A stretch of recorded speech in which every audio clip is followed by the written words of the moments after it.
Bendiciones a todos, Dios los bendiga. Bueno, antes de culminar esta semana con los estudios acerca del temor olvidado, ¿qué ha pasado con los que dicen que tienen el temor de Dios? Les recordamos a los de casa que hoy a las 6 de la tarde estaremos en el Hospital General de Salamanca. A las 6 de la tarde, por favor, no se les olvide y oremos para que Dios se glorifique, que las almas escuchen la palabra, que sea sembrada la palabra en sus corazones y también no solo la palabra, sino que ese refrigerio que se lleva, que Dios lo utilice como un pretexto para que la palabra llegue a sus almas, a sus espíritus, a su corazón. Si es de que no lo olviden, hoy tenemos una cita a las 6 de la tarde. Y ayer hablábamos acerca del temor de Dios y nuestra conducta. Pero ¿sabías tú que hay unas implicaciones prácticas del temor de Dios? ¿Cuáles son algunas de las implicaciones más importantes acerca del temor de Dios? La Escritura enseña claramente que el único terreno en el que puede crecer la vida piadosa es en el terreno del temor de Dios. Primero, considera la locura de buscar resolver los problemas de la conducta humana sin considerar la necesidad del temor de Dios.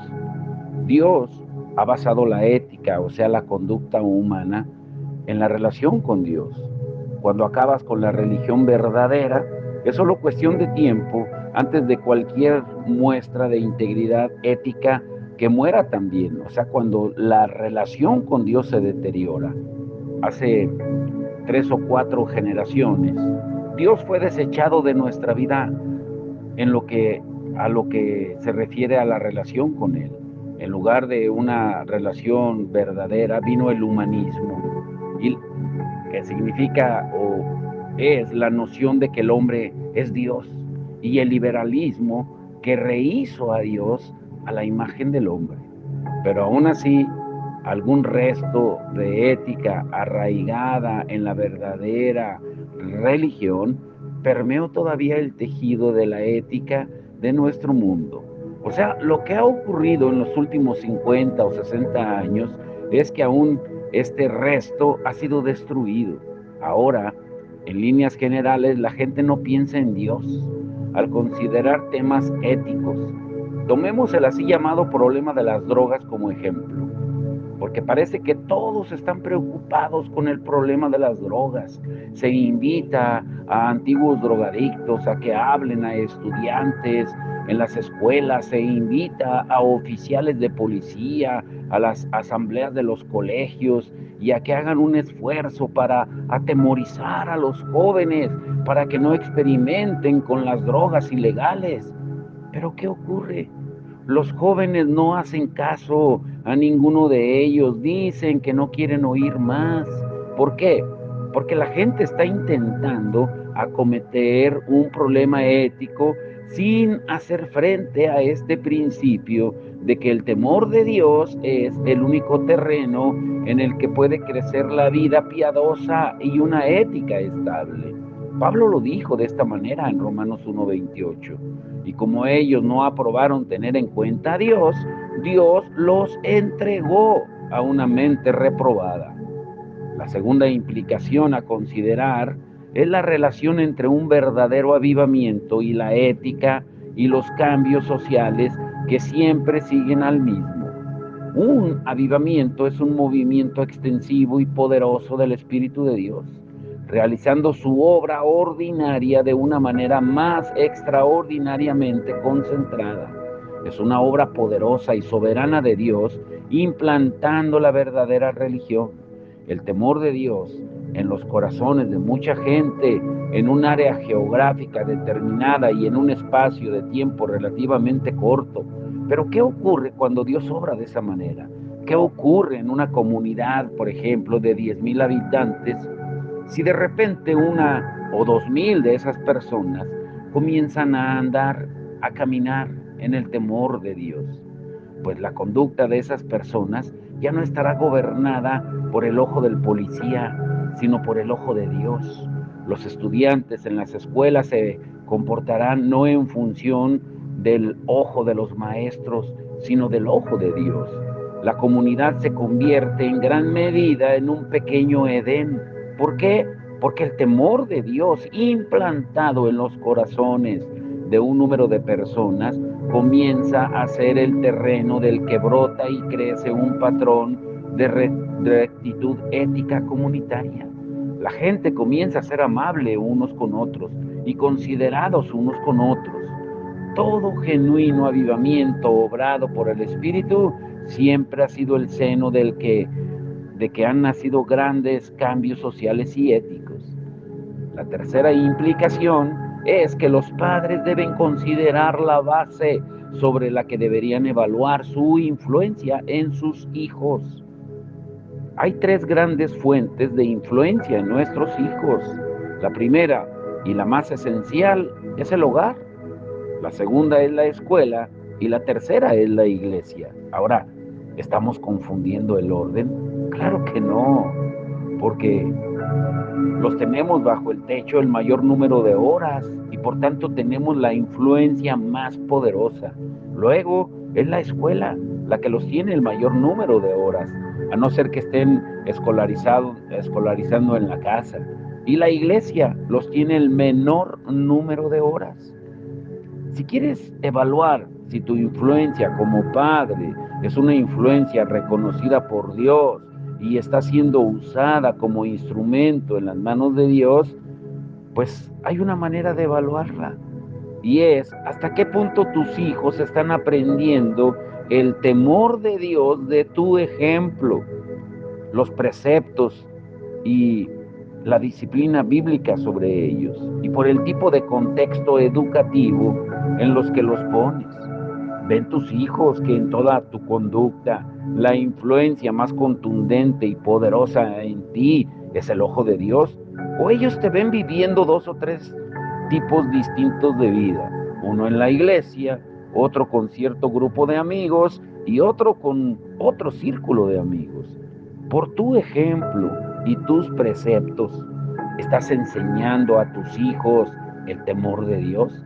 Si no, no te sorprendas si se convierten en cínicos acerca de la verdad de la palabra de Dios y la salvación que dices que tienen, pero que no han producido en ti una vida vivida en el temor de Dios todo el tiempo, como dice Proverbios 23:17.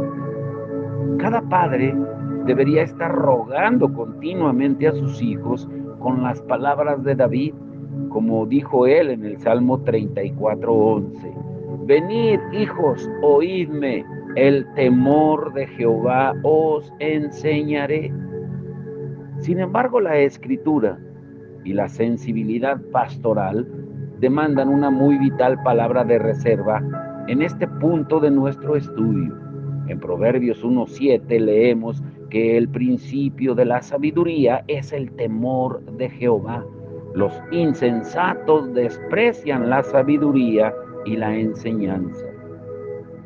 El primer capítulo del libro de Proverbios comienza con un poderoso mensaje acerca del temor de Dios y acaba con una lección o una aleccionadora descripción del hombre o la mujer que llega a los años adultos, pero que ha rechazado toda la enseñanza que él o ella recibieron acerca del temor de Dios. Y Salomón lo dice de esta manera en Proverbios 1:28-31. Entonces me llamarán y no responderé. Me buscarán de mañana y no me hallarán, por cuanto aborrecieron la sabiduría y no escogieron el temor de Jehová. No quisieron mi consejo y menospreciaron toda reprensión mía. Comerán del fruto de su camino y serán hastiados de sus propios consejos. En estas palabras tan aleccionadoras no hay indicación alguna de que el hijo o la hija que rechazaron ser gobernados por el temor de Dios lo hicieran a causa de la inconsistencia de sus padres. Más bien, la falta es puesta a los pies de los jóvenes que aborrecieron la sabiduría y no escogieron el temor de Jehová.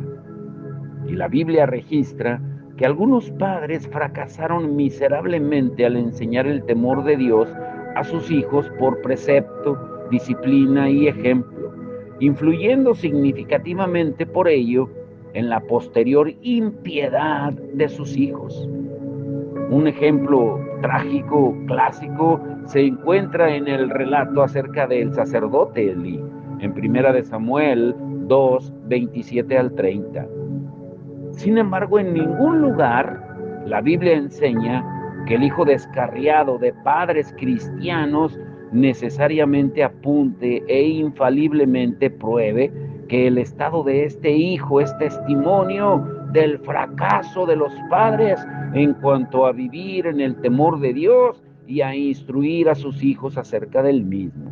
Y para respaldar esto, están las palabras de Jehová habladas a través del profeta Isaías, cuando dice en Isaías 1:2, oíd cielos y escucha tu tierra, porque habla Jehová. Crié hijos y los engrandecí, y ellos se rebelaron contra mí. Y te pregunto, ¿podría alguien atreverse a acusar a Dios de negligencia paternal? Evaluemos esta misma manera la influencia de la escuela a la que asisten nuestros hijos. Por ejemplo, si Dios dice que el temor de Dios es la parte principal del conocimiento de la sabiduría, pues entonces creo que es correcto decir que la ausencia del temor de Dios es la principal parte de la locura, de la insensatez.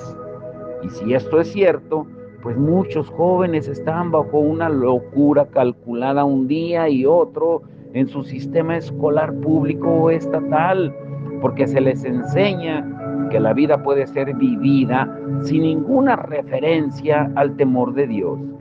Puedes decir que no hay ningún profesor que ni siquiera diga esto, pero por la misma ausencia de cualquier intento de enseñar un estándar de ética y moralidad arraigada en el temor de Dios, ellos están diciendo que el temor de Dios no es necesario. Así es como deberías también evaluar la influencia de la iglesia. ¿Enseña la iglesia a mis hijos el temor de Dios o simplemente los mantiene ocupados y contentos? ¿Enseña el verdadero carácter de Dios? ¿Busca por la gracia de Dios implantar en la gente joven el sentido de su presencia y los requisitos de su santa ley y las maravillas de su gracia revelada? Esta es la medida por la que evaluar la influencia de la iglesia es tan necesario. Debemos evaluarla no solo con respecto a nuestros jóvenes, sino también con respecto a nosotros mismos. ¿Qué hacen los himnos, las canciones que cantamos? ¿Qué tipo de ambiente espiritual promueve la iglesia en sus reuniones de culto público? ¿Promueve y busca mantener el temor de Dios? El temor de Dios es el terreno en el que crece la vida piadosa, y es tan solo en el terreno del temor de Dios que se puede encontrar la verdadera piedad. El hogar, la escuela y la iglesia deben, con el mismo ejemplo e instrucción, intentar criar la nueva generación en lo que es la parte principal del conocimiento. Ahora, número 1. ¿Qué significa el terreno profano que produce una vida impía? Escucha bien esto. Si el temor de Dios es el terreno en el que crece una vida piadosa, pues entonces no debemos dar por sentado que es cierto decir que la ausencia del temor de Dios es el terreno profano del que crece una vida impía. Sin embargo, no necesitamos basarnos dando por sentada las cosas, porque se puede demostrar por la Escritura. Y haremos esto primeramente al considerar con cierta profundidad un texto clave que nos dará el contexto para esta parte de nuestro estudio. Y en segundo lugar, miraremos algunos pasajes específicos que apoyan las conclusiones tomadas de este texto principal. Entonces, extraeremos algunas conclusiones y observaciones prácticas. Un texto clave es Romanos 3:18. Un texto clave para demostrar esa proporción de que la ausencia del temor de Dios es el terreno profano que produce una vida impía. Dice Romanos 3:18, no hay temor de Dios delante de sus ojos. Esta cita del Antiguo Testamento completa una serie de pruebas escriturales dadas por Pablo para establecer la pecaminosidad universal de los hombres ante Dios y la razón por la que todos los hombres, sin excepción, necesitan desesperadamente la salvación que se halla solo en Jesucristo y que es recibida por solamente la fe. Él dice que la causa subyacente para la impiedad de todo el mundo es que no hay temor de Dios delante de sus ojos. La ausencia del temor de Dios es la causa de una vida desordenada e impía, tal como Pablo la describe en Romanos 3, del 10 al 18. Los impíos que no tienen temor de Dios, cuando ven y viven la vida, cuando llevan a cabo sus deseos y ambiciones, lo hacen desprovistos del temor de Dios. Cuando se le ha hecho a alguien una fotografía con una cámara, por ejemplo, con un flash, pues este tendrá una mancha de brillo delante de sus ojos durante 1 o 2 minutos. Todo lo que mire parecerá que tiene esa mancha de brillo superpuesta en sus ojos. No puede mirar su mano, un árbol, una casa u otra persona sin ver la mancha que está continuamente delante de sus ojos. Pero la Escritura dice de los impíos, no hay temor de Dios delante de sus ojos. Es decir, cuando se levantan por la mañana y contemplan el día que comienza, ven la vida sin tener superpuestos en su visión moral el ser de Dios, las demandas de Dios, el carácter de Dios, la salvación de Dios, la ley de Dios y el juicio de Dios, y avanzan por ese día sin el temor de Dios superpuesto en su vida. Esta es la acusación de Pablo. Y por lo tanto nos dice el apóstol, cuando vean el tipo de vida que viven los impíos, esa es la explicación de la misma. Esa es la razón por la que la vida del impío es tan depravada y pecaminosa. No hay temor de Dios delante de sus ojos. El hombre piadoso es el hombre que en todo tiempo tiene la mancha brillante del temor de Dios delante de sus ojos. No puede pensar acerca del día que tiene por delante sin considerar reflexivamente.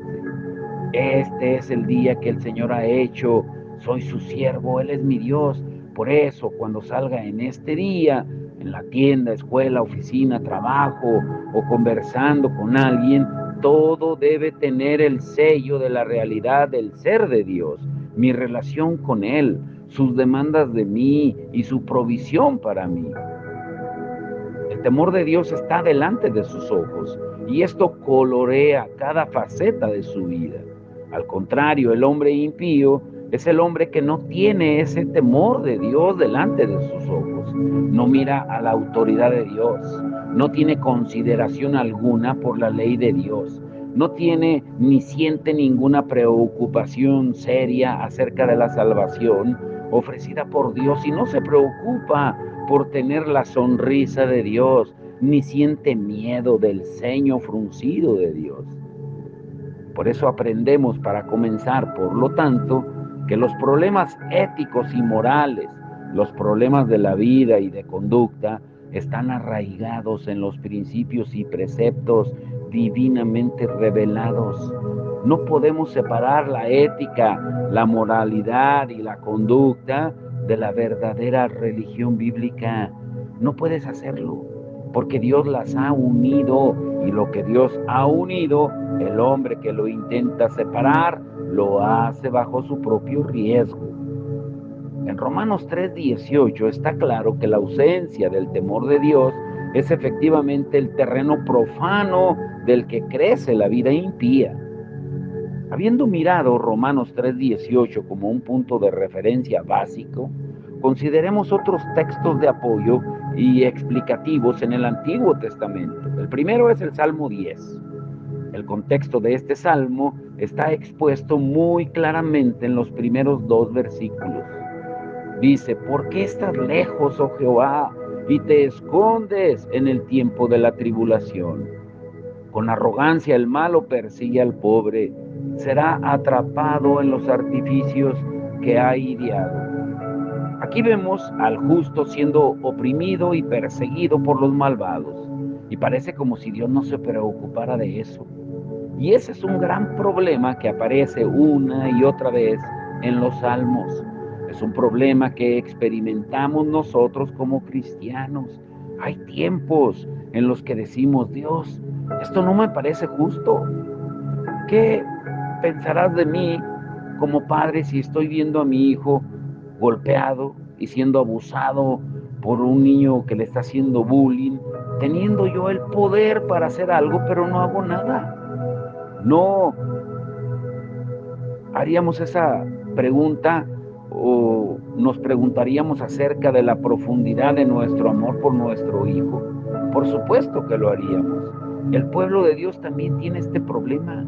En este contexto, el salmista muestra lo que ocurre en la mente del malvado. Él acosa al justo, pero ningún trueno desciende del cielo y ningún rayo lo golpea, y por ello se envalentona en su maldad. Démonos cuenta primeramente lo que el malvado hace. Dice: sus caminos son torcidos en todo tiempo. Tus juicios los tiene muy lejos de su vista. A todos sus adversarios desprecia. Dice en su corazón: no seré movido jamás. Nunca me alcanzará el infortunio. Llena está su boca de maldición y de engaños y fraude. Debajo de su lengua hay vejación y maldad. Se sienta en acecho cerca de las aldeas, en escondrijos mata al inocente. Sus ojos están acechando al desválido, acecha en oculto como el león desde su cueva, acecha para arrebatar al pobre, arrebata al pobre trayéndolo a su red, se encoge, se agacha y caen en sus fuertes garras muchos desdichados. Eso dice el Salmo 10, versos 5 al 10. El malvado lleva a cabo sus maquinaciones contra el justo, contra el pobre, contra el indefenso. Pero esta parte del Salmo está ligada a los versículos 4 y 11, los cuales no dicen por qué el malvado hace lo que hace. Y démonos cuenta de la razón de todo esto en el versículo 4. El malo, por la altivez de su rostro, no busca a Dios. No hay Dios en ninguno de sus pensamientos. En otras palabras, el malvado vacía su mente de cualquier pensamiento consciente de Dios. Y esto no significa que sea un ateo declarado, sino que significa que Dios no entra en sus planes, en los pensamientos que gobiernan su vida, porque todos sus pensamientos son que no hay Dios. Él hace sus planes y lleva a cabo sus ambiciones, pero lo hace sin ninguna referencia a Dios. El versículo 11 muestra que el mismo malvado busca librarse de cualquier conciencia apremiante del carácter de Dios. Y dice en su corazón: Dios ha olvidado, ha encubierto su rostro, nunca lo verá. O sea, intenta limitar la omnisciencia de Dios. Pero ¿por qué pone a Dios fuera de sus pensamientos? Y cuando no puede tener plenamente éxito en esto, ¿por qué busca pervertir y limitar el carácter y capacidad del Dios que permanece en sus pensamientos? Pues lo hace porque no puede vivir una vida impía, a no ser que pueda mantenerse fuera de la órbita del temor de Dios. Así que si ha de hacer crecer sus plantas de vida impía, debe condicionar el terreno hasta que esté desprovisto del temor de Dios. Y aquí tenemos otro pasaje clave del Antiguo Testamento para que lo consideremos, en Malaquías 3. El capítulo comienza con el anuncio de la venida de uno llamado el mensajero del pacto, una referencia a nuestro Señor Jesucristo mismo. Cuando Él venga, el profeta dice que tendrá un ministerio doble. Primero, será un ministerio de purificación. En Malaquías 3, 2 al 3 dice: ¿y quién podrá soportar el tiempo de su venida? ¿O quién podrá estar en pie cuando Él se manifieste? Porque Él es como fuego purificador y como jabón de lavadores, y se sentará para afinar y limpiar la plata, porque limpiará a los hijos de Leví, los afinará como a oro y como a plata, y traerán a Jehová ofrenda en justicia. En segundo lugar, el mensajero del pacto tendrá un ministerio de juicio.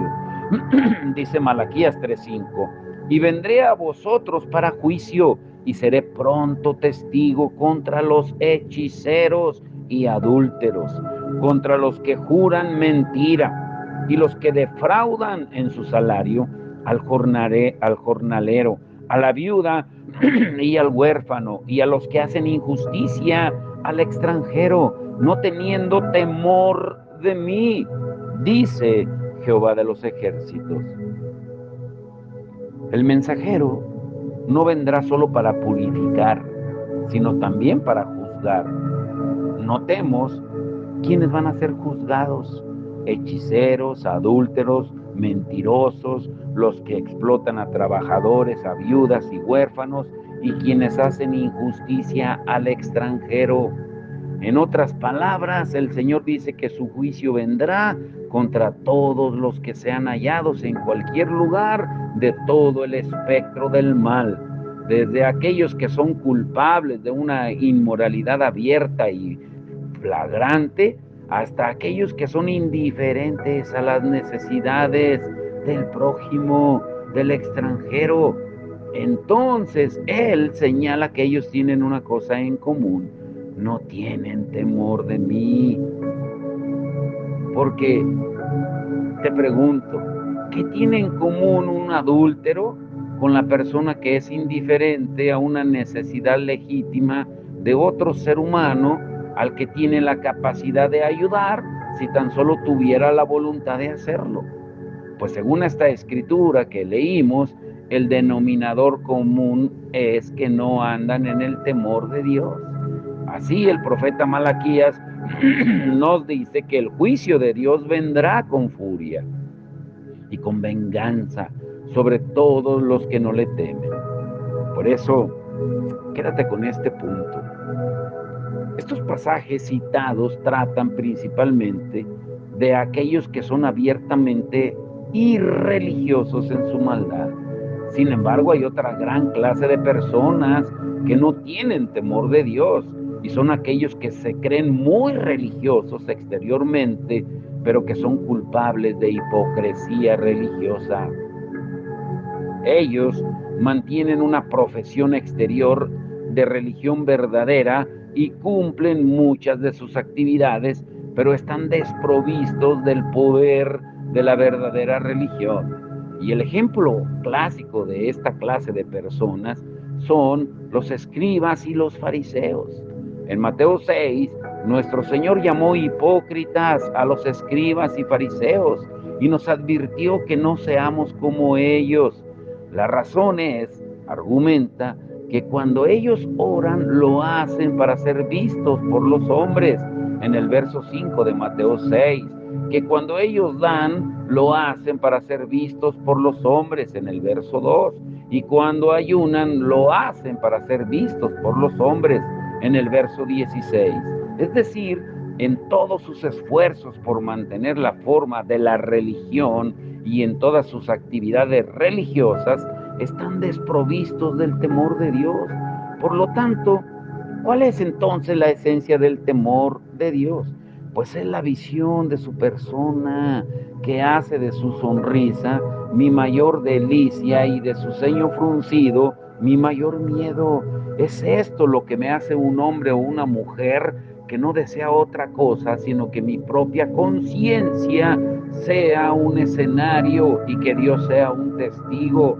A esto los escribas y fariseos eran extraños. Un cristiano profesante, ¿te llamas tú? Y si es así, ¿dónde está tu corazón? Los hombres pueden verte a través de la devoción a Dios y la obediencia a sus mandamientos. Y la pregunta es, ¿qué es lo que ve Dios? Él ve que tu conformidad exterior a su ley es una expresión del temor de Dios en tu corazón. Ve que lo adoras a Él como expresión de amor por Él y de deseo de agradarlo, apremiado por la conciencia de tus obligaciones para con Él, o tus actividades religiosas simplemente se han convertido en una rutina de tu estilo de vida en el que permaneces para que puedas ser visto por los hombres. ¿Por qué haces lo que haces? ¿Por qué no haces algunas cosas que la gente hace? Es simplemente para guardar la forma y la semejanza de la verdadera religión, entre comillas, delante de los ojos de los hombres. Jesús dijo a los escribas y fariseos en Mateo 23, 28: así también vosotros por fuera, a la verdad, os mostráis justos a los hombres, pero por dentro están llenos de hipocresía e iniquidad. La persona que mantiene una religión en la cabeza y la forma de la misma en su vida, pero que es extraño al temor de Dios en el corazón, no conoce nada de la realidad interior del verdadero cristianismo que salva.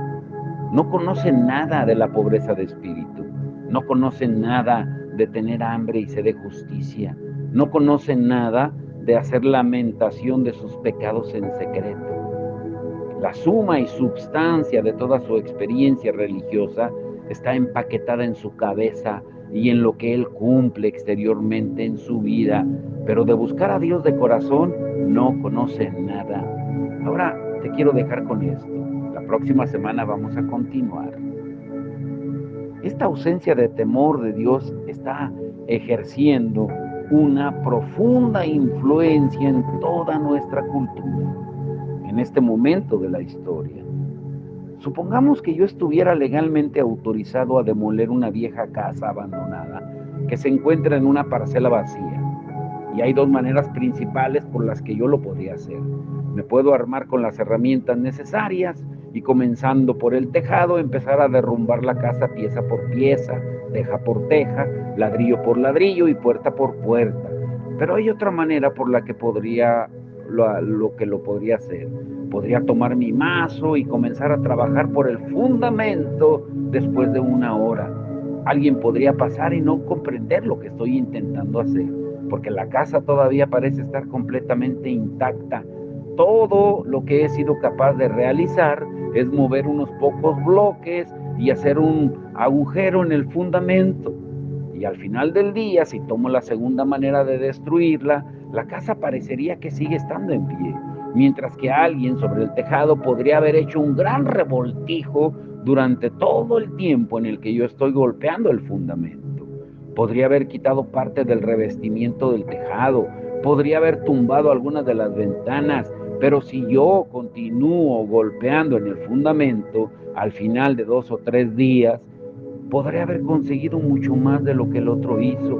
Si puedo socavar los puntos de fuerza estratégicos donde los fundamentos cargan con el peso de toda la estructura, la casa caerá sobre sí misma, mientras que el otro hombre, al final de un par de días, trabajando pieza por pieza, podría tener el 80% del trabajo todavía por hacer.